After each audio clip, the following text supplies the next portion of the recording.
화창한 봄날 위로 시가 흐릅니다.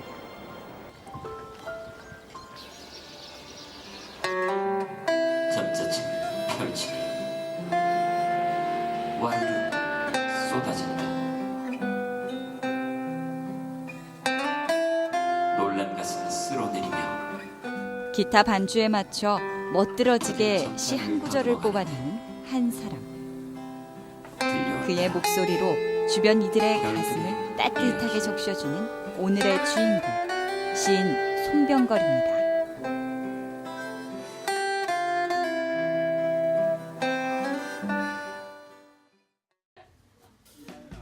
인천 부평에 위치한 한 작은 카페.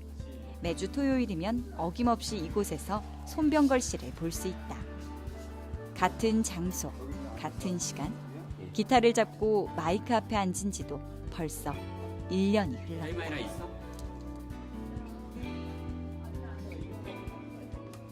예, 주말마다 정기적으로 이제 모이는 기타 연습도 하고 하는 자리인데 수시로 뭐 찬양도 나가고 그리고 공연 섭외가 들어오면 공연도 이렇게 나가고 그럽니다. 오늘은 좀 모처럼 연습하는 시간을 갖고 있습니다.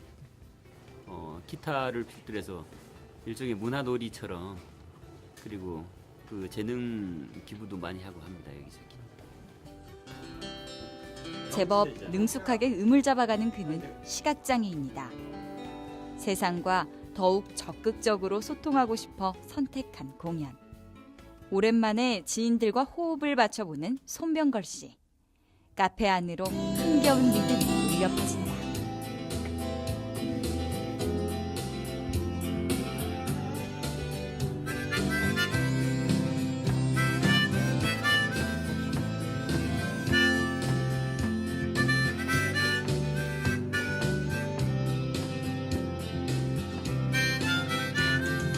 끝바퀴로 가는 자동차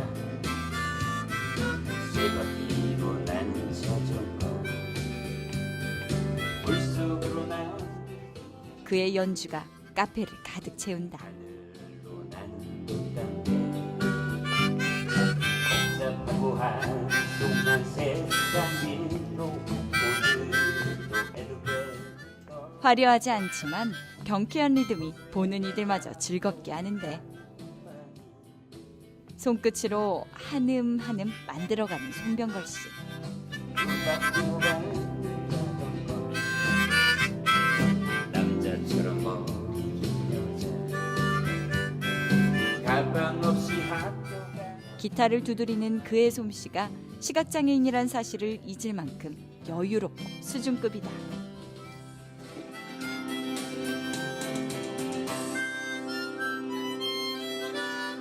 가사를 모르겠다. 기타 치시는 게 좀 불편하진 않으세요? 아무래도. 뭐 불편해도 불편한 대로 쳐야죠. 서두르지 않으면 괜찮아요. 천천히 하면 되죠. 악보도 없으신데 다 외워야죠. 처음부터 다 외우시는 거죠? 네, 다 외워야 되고 가사도 다 외워야 되고 그러니까 그 눈 보일 때보다 한 서너 배 힘들긴 해요. 1977년 시력을 잃은 후 갑작스레 어둠에 갇혔지만 그는 더욱 열심히 세상과 소통했다. 그냥 일주일에 한 번 토요일 날 이제 저도 이제 기타 이제 같이 하면서 또 공연도 같이 하는데요. 가끔 연락도 하시고 엉뚱남인 것 같아요. 좀 엉뚱하세요. 어디로 튈지 모르는 럭비공 같으신 분. 또 재밌는 얘기도 많이 알고 계시고 그래서 인문학 강의를 좀 해달라고 하면은 또 농담으로 또 이렇게 하시거든요. 근데 늘 재밌게 사시는 것 같아요. 좀 저기 자유로운 영혼이죠. 좀. 노래하는 것도 좀 그랬었어요. 좀 처음에는 좀 박자도 좀 무시하고 했었는데 그리고 볼 때마다 좀 대단하다는 생각을 많이 했어요. 그 중도 장애인들이 보통 보면은 좀 이렇게 성격이 좀 밝기가 힘들거든요. 보면 저도 저 역시 중도 장애인이지만 근데 제가 저 병걸 씨처럼 앞을 못 보면 내가 어떨까라는 생각을 많이 해봤었어요. 근데 정말 힘들 것 같더라고요, 그게. 근데도 보면은 항상 찾아올 때 보면은 밝은 얼굴로 찾아와요 항상. 물론 처음부터 환하게 웃을 수 있었던 건 아니다. 어두운 터널에서 방황하고 있을 때 그곳에서 빠져나올 수 있도록 빗줄기가 되어준 것이 바로 시였다. 자, 시 한 편, 제 자작시인데요. 졸시입니다. 시 한 편 낭송해드리고 내려가도록 하겠습니다. 시는 제목은 빛의 경전이라는 제목입니다.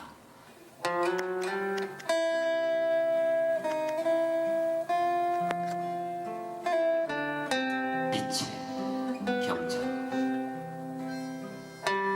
손병걸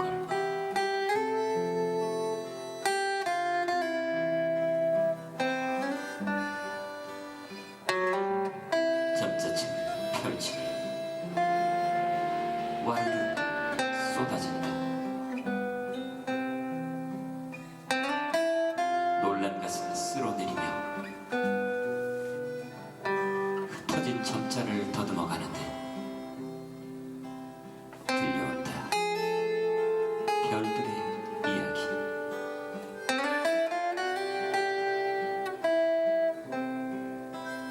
탱탱한 점자처럼 별들도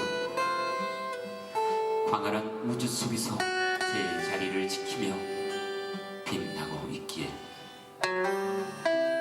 거대한 경전을 읊는 것이라고.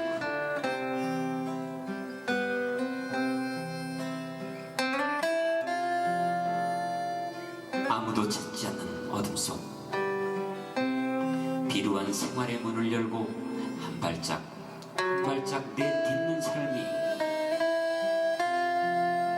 빛나는 경전을 지키라는 것이라고.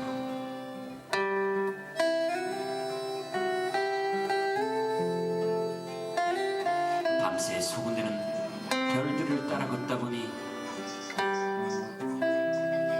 손가락끝이 화끈거리고 어깨 쪽지 팔다리가 뻐근하지만 몸속에 야랄이 박힌 별들 탓일까.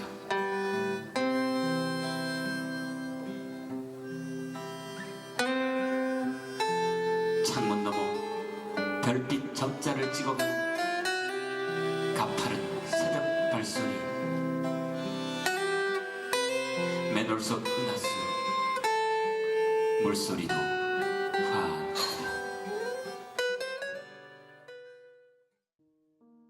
그의 일상은 한편의 시가 되고 그 시는 그가 살아갈 수 있는 버팀목이 되고 있다. 손병걸 씨는 이미 문학계에서 제법 입담이 좋은 시인으로 유명하다. 그는 2005년 부산일보 신춘 문예로 등단한 후 장애인 대표 예술가로 강연, 공연, 작품회 등 현재까지 왕성한 활동을 하고 있다. 과연 시인 손병걸은 어떤 모습일까? 자, 어서 오세요. 들어오세요. 불빛이 필요 없는 그의 집은 한낮에도 어둡기만 하다. 안으로 들어서자마자 익숙히 그만의 작업실로 안내하는데 자, 여기가 우리 집입니다. 예. 그는 부산에서 살다가 7년 전 인천으로 이사했다. 그리고 바로 이곳에서 수백 수천 개의 시들을 쏟아냈다. 작품 활동에 집중할 때는 컴퓨터와 침대에서만 생활한다는 손병걸 씨. 푸른 신호등을 비롯 2권의 시집을 낸 그는 지금도 시를 쓸 때가 가장 행복하다고 한다. 그게 이제 학창 시절 때부터 써왔던 내재되었던 것이 파란 거라고 봐요. 그러니까 실제 장애를 입고 이제 사회와 좀 격리되었다라고 할까? 그때부터는 적극적으로 좀 등단 코스도 생각을 하고 그렇게 됐어요. 계기랄 것은 뭐 그냥 운명처럼 썼다. 그게 맞을 거예요. 방 한 구석을 채운 문학 트로피와 상장은 손병걸 시인에게 훈장과도 같은데 그의 가슴에서 태어난 시는 다른 이의 가슴으로 스며들었고 진한 감동을 남겼다. 시를 통해 세상과 소통하기 전 그에겐 무슨 일이 있었던 것일까? 제가 그 특공대를 나왔어요. 훈련이 좀 거칩니다. 거기에서 관절염, 그리고 고관절도 이제 인공관절로 갈아 끼웠는데요. 그 피해 염증, 그 혈염이라고 하더군요. 그 염증이 몸을 돌면서 가장 미세한 혈관 내지는 신경을 치는 거죠. 일종의 염증을 일으키는 건데 그게 이제 시신경 쪽으로 가서 눈을 감싸고 있는 조리개라는 그 막 이를테면 얇은 혈관으로 이루어진 그 벽이 그냥 녹아내려 버린 거죠. 병명은 베체트병. 증상은 예고 없이 찾아왔고 처음 실명 증상이 나타난 이후 1년 사이 세상은 암흑으로 변했다. 결혼한 지 4년째이던 겨우 30살 때였다. 그냥 뭐 하얗고 짧게 한 1년 정도 크게 고통 겪고 그리고 문학으로 이제 제 삶이 다시 재탄생되는 체험 뭐 이런 것들을 해서 실명을 한 뒤 귀와 코, 손의 감각이 새롭게 눈을 떴다. 특히 손가락이 눈으로 거듭나면서 새로운 10개의 눈을 얻게 된 것이다. 눈으로 봤던 모든 것들이 이제 손을 거치고 다른 감각을 거치면서 시로 탄생하는 것이다. 손병걸 씨는 지금도 10개의 손가락으로 능숙능란하게 집안 살림을 돌본다. 모든 감각을 느끼면서 살아가고 있는 것이다. 전환이죠. 뭐 지구를 중심으로 막 돌다가 지구가 태양을 향해서 돌고 있는 거 엄청난 전환이죠. 그리고 또 하나는 기존에 내가 하고 있었던 모든 것들을 내려놔야 했어요. 그리고 내가 내려놓고 싶어서 내려오는 게 아니라 강제로 내려놓게끔 이 사이에 어떤 대단한 편견들이 있었다. 그래서 그걸 반성해서 제가 쓴 시가 첫 번째 시집 푸른 신호등이라는 시인데요.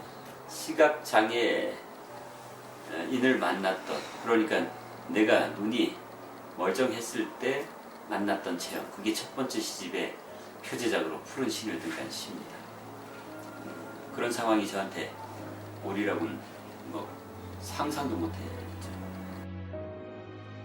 푸른 신호등, 손병걸. 햇살 좋은 오후, 오랜만에 나서는 외출이다. 그날도 지하철역 앞 버스 정류장, 보도블록에서 봄볕이 튕겨오르고 까만 눈동자들 와글거리고 있었다. 건너편 신호등에 빨간 눈이 감기고 파란 눈이 끔뻑일 때 사람들 아스팔트로 뛰어들었지만 흰 지팡이를 든 하얀 눈동자의 아저씨는 낡은 전봇대처럼 제자리에 박혀 있었다. 사람들 감전이라도 된다는 듯 쭈뼛쭈뼛 빙돌아 멀어져 가고 나는 한참을 멈춰선 채 파란 눈짓을 몇 번 더 보았지만 아저씨와 횡단보도를 건너지 못했다. 그 후 어찌어찌 10수년이 지나 내 손에도 흰 지팡이가 들려있고 우뚝 선 내 몸을 빙 돌아 사람들 발걸음 소리가 멀어져 가고 내 심장에는 낡은 전봇대 하나 박힌 채 시도 때도 없이 파란 눈이 끔뻑이고 있다. 직접 이제 1급 판정을 받고 제가 직장 생활을 조금 했어요. 다니던 회사를 좀 더 다니다가 결국은 밀려서 이제 그만뒀는데 그럼에도 불구하고 계속 이력서를 냈어요. 여기저기. 대단하다라는 칭찬은 해요. 아이고 그 시력 완전 잃고도 일을 하시려고 하는 모습 정말 대단하십니다. 그러나 죄송합니다.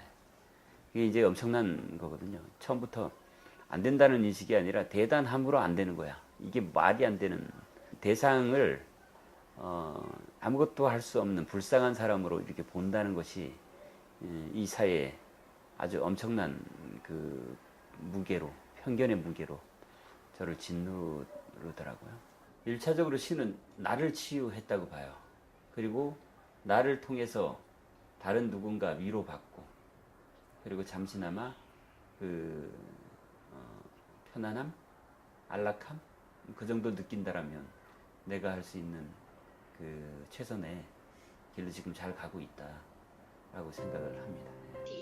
방의 한쪽에 있는 그의 작업실에서 소리가 들리기 시작한다. 그가 글자를 타이핑하자 컴퓨터에서 빠르게 기계 음성이 들려온다. 바로 시각장애인을 위한 컴퓨터 음성 프로그램이다. 여기 화면이 새까맣죠? 저는 이 화면이 필요 없어요. 여기 저렇게 소리가 들릴 텐데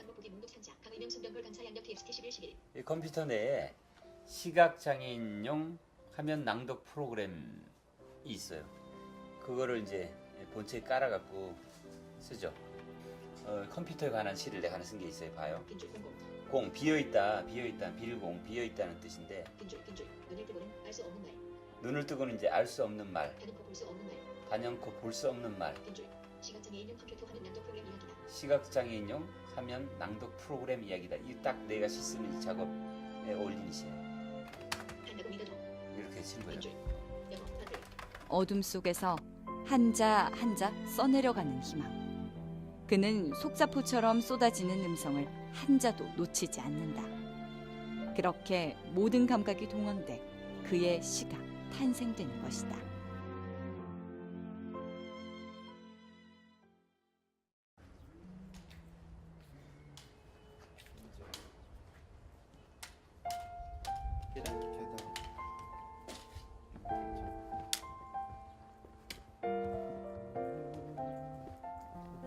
그날 오후 시인 송병걸 씨가 지인에게 도움을 요청했다.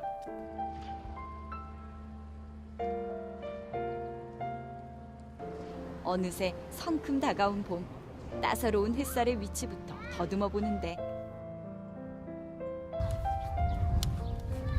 해가 이쪽이야? 해가 저쪽에. 여기는 여기야?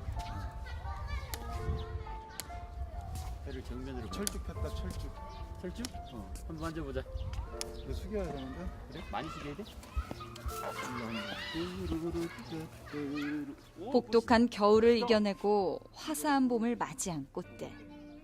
언 땅 속에서 시련을 버텨낸 생명의 강인함 앞에 탄성이 절로 나온다. 몇 송이야? 무슨 야, 이 철쭉 이렇게 활짝 펴? 그렇지. 진달래가 더 이쁜데 진달래는 왜 창꽃이라 그래갖고 우리 시골에서 그냥 먹잖아. 뜯어서 막 먹었는데. 손끝으로 봄을 보는 손병걸 시인.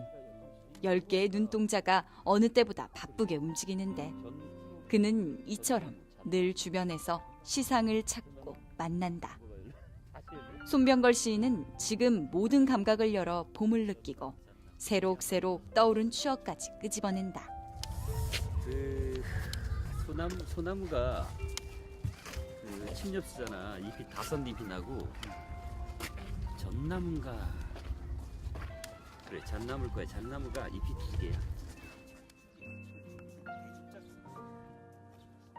오랜만에 마주한 봄 앞에서 마음이 들뜬 손병걸 씨. 그의 수다가 제법 길어진다.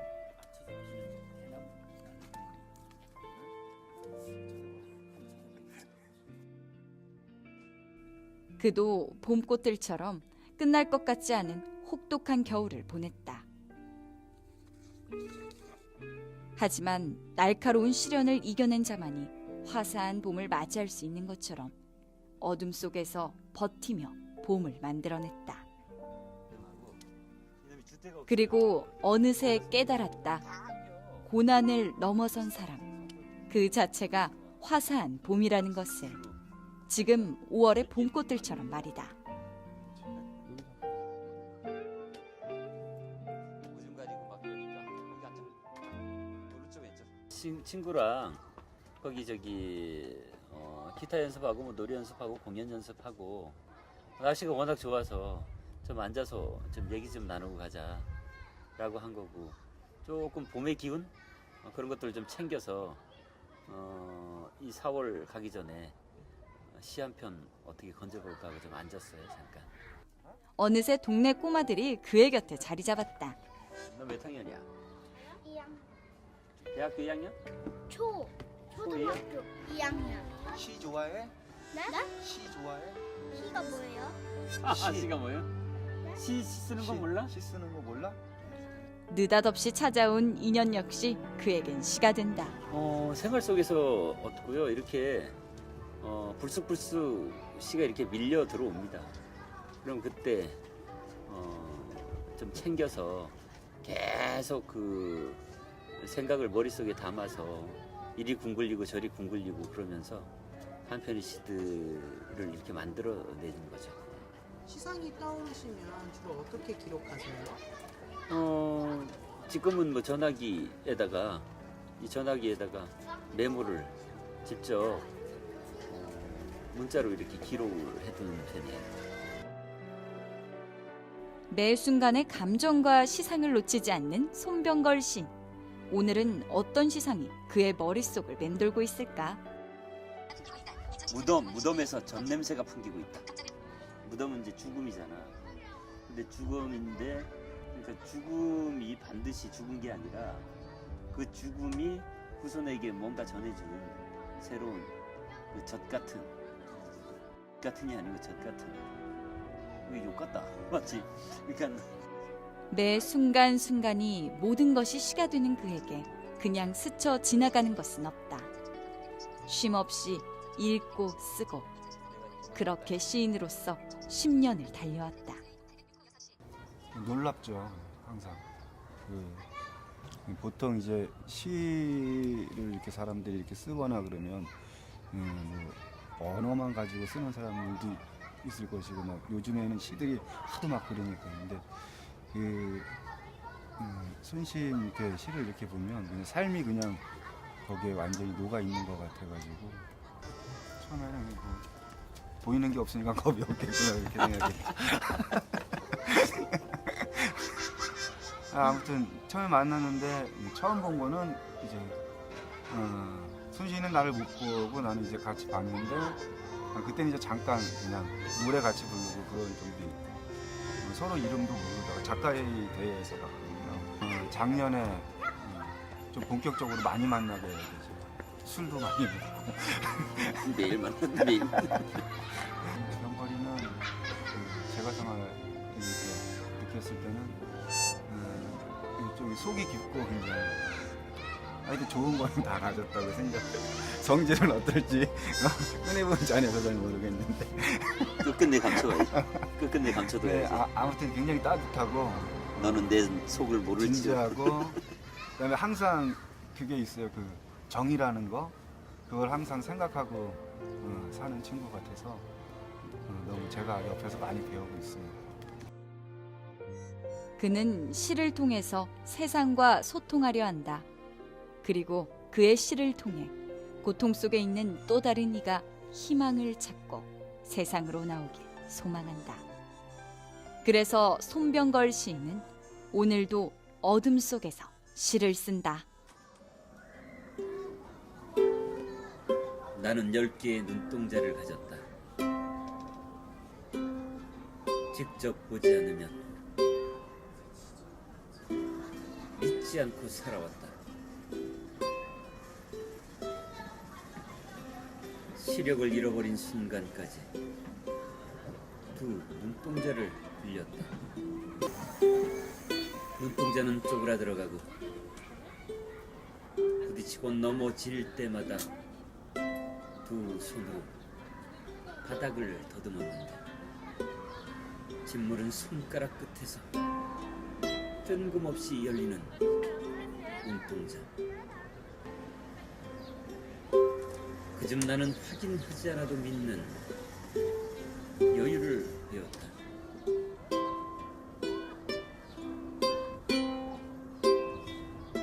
스치기만 하여도 환해지는 10개의 눈동자를 떴다.